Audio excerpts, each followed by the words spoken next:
আমরা সবাই abstain file নিয়ে অনেক আগ্রহী। আর এই ভিডিওতে আমি আপনাদের এমন একটি ওয়েবসাইট শেয়ার করব, যেখানে আপনি সবগুলো ফাইল অনেক সুন্দরভাবে গোছানোভাবে পাবেন। এর জন্য আপনাকে চলে যেতে হবে gmail.world এ। এটি যাওয়ার পরে আপনি এরকম একটা ওয়েবসাইট পাবেন। এই ওয়েবসাইটগুলোর মধ্যে ফাইলগুলোকে বিভিন্ন ক্যাটাগরিতে ভাগ করা হয়েছে। একটি হচ্ছে মেইল, একটি জে ফটোস, আরেকটা জে ড্রাইভ, আরেকটি জে ফ্লাইটস, আরেকটি জে ভিআর, আরেকটি হচ্ছে অ্যামাজন। আমরা Gmail-এ গেলে দেখতে পারবো এর লেফটে অনেকগুলো ক্যাটাগরি রয়েছে।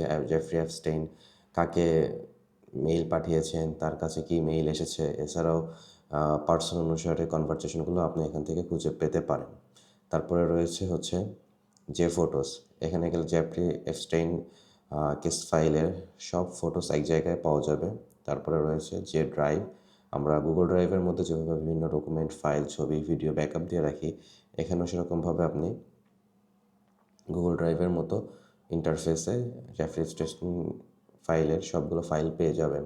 তারপরে রয়েছে যে ফ্লাইট, জেফ্রি এপস্টেইন কখন কখন কোন ফ্লাইটে মুভ করেছে, কোথায় কোথায় ট্রাভেল করেছে সে সম্পর্কে তথ্য পাবেন। তারপরে রয়েছে জে ভিআর। এখান থেকে আপনি বিভিন্ন জেফ্রি এপস্টেইন রিলেটেড যে ভিডিও বা 3D ভিআরগুলো রয়েছে সেগুলো পাবেন। এরপরে রয়েছে হচ্ছে অ্যামাজন। জেফ্রি এপস্টেইন অ্যামাজন থেকে কী কেনাকাটা করেছে সেই প্রোডাক্টের লিস্টগুলো এখানে পাওয়া যাবে। সো এই ওয়েবসাইটটি পাওয়ার জন্য আপনাকে অবশ্যই mail.world এই ওয়েবসাইটে যেতে হবে, তাহলেই হবে।